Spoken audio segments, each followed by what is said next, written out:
În materialul de astăzi avem mai multe vești bune. Ucraina reușește să spargă blocada impusă de Rusia în Marea Neagră, reușește să elibereze o nouă localitate esențială pentru succesul contraofensivei Urojaine și reușește să lovească din nou în spatele frontului cu rachete HIMARS, demonstrându-le rușilor că nicăieri pe teritoriul ucrainean nu sunt în siguranță. Să le luăm pe rând. Prima navă civilă a călătorit printr-un coridor temporar creat de Ucraina pentru nave civile în Marea Neagră, ieri 16 august, ca parte a eforturilor ucrainene de a ocoli încercările Rusiei de a reduce în continuare traficul maritim. Nava comercială, container Joseph Schulte, a părăsit portul Odessa printr-unul dintre coridoarele temporare. Grupul ucrainean de monitorizare a sancțiunilor și libertății de navigație a Institutului de Studii Strategice de la Marea Neagră, Andrei Kilimenko, a declarat pe 16 august că Ucraina implementează strategii pentru a crea un coridor pentru cereale fără Rusia și a prezentat o hartă a posibilelor rute pentru cereale către Organizația Maritimă Internațională la mijlocul lunii iulie. Marina ucraineană a anunțat crearea rutelor de trafic temporar pentru navele civile care merg către și dinspre porturile ucrainene de la Marea Neagră, începând cu data de 8 august. Ziua 540 a războiului din Ucraina.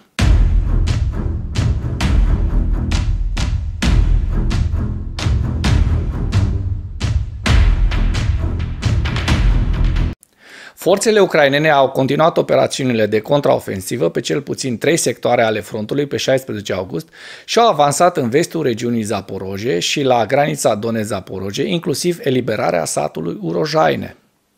Statul major ucrainean a raportat că forțele ucrainene au continuat operațiunile ofensive în direcția Bahmut, Berediansk și Melitopol.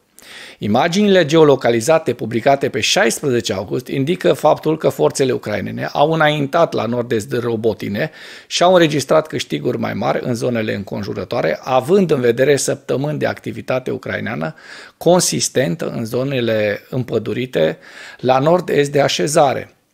Oficialii ucraineni au raportat că forțele ucrainene au eliberat Urojaine, care este la 9 km sud de Veliga Novosilka, iar Brigada 35 de Marină ucraineană a publicat imagini cu personalul lor ridicând steagul ucrainean în centrul așezării. Raportările ucrainene despre eliberarea Urojaine sunt în concordanță cu declarațiile anterioare ale oficialilor ucraineni despre eliberarea altor așezări din zonă și cu rapoartele recente ale forțelor ruse că unitățile ruse din zonă se retrăgeau. Afirmațiile ruse despre atacurile ucrainene mai la sud și la est de limitele așezării indică în continuare că forțele ucrainene controlează probabil cea mai mare parte a așezării. Mă întreba ieri cineva dacă știu că rușii au alungat pe ucraineni de pe capul de pod. Ei bine, iată, nu i-au alungat, ucrainenii reușind să ia Urojaine. Dacă până în acest moment ai găsit informații utile în material, contribuie cu un like și cu o distribuire a acestui videoclip pentru a ajunge la cât mai multă lume. Forțele ruse au efectuat o serie de lovituri cu drone împotriva Ucrainei în noaptea de 15 spre 16 august, vizând în primul rând infrastructura cerealelor și portoară din oblastul Odessa. Statul major ucrainean a raportat că forțele ruse au vizat infrastructura portoară din oblastul Odessa cu drone Shahed și a raportat că forțele ucrainene au doborât 13 dintre drone peste regiunile Odessa și Nikolaiv. Surse ucrainene și ruse au declarat că un număr de drone rusești au lovit infrastructura portoară ucraineană și clădiri rezidențiale și au distrus un silos de cereale în Reni, raionul Ismail, regiunea Odessa. Ucrainenii au efectuat o lovitură HIMARS asupra unei baze rusești din Marea Neagră situată pe malul sudic al regiunii Herson. Baza a fost folosită ca tabără de antrenament, iar rușii se aflau la poligonul de tragere când au fost loviți de HIMARS. După ce zeci de soldați au fost uciși și răniți, ceilalți au încercat să se ascundă în clădiri, dar, din păcate pentru ei, aceasta a fost a doua țintă HIMARS. Este deja un al doilea caz în care ucrainenii trimit liber drone de recunoaștere de-a lungul țărmului pentru a descoperi trupe ruse. Chiar și după ce ucrainenii au distrus mai multe tabere de pe insula Jarihachi, Rușii încă nu s-au adaptat și nu au luat măsuri pentru a scădea concentrațiile de forțe în regiune. În ceea ce urmează vă prezint un slide cu evoluția de ieri a celor mai importante fronturi din Ucraina. Hărțile sunt creația Institutului pentru Studiul Războiului. Pentru mai multe informații, accesați linkurile din comentarii.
Mulțumesc pentru vizionare. Dacă vrei să susții acest canal, abonează-te la Animatura. Apreciez mult asta.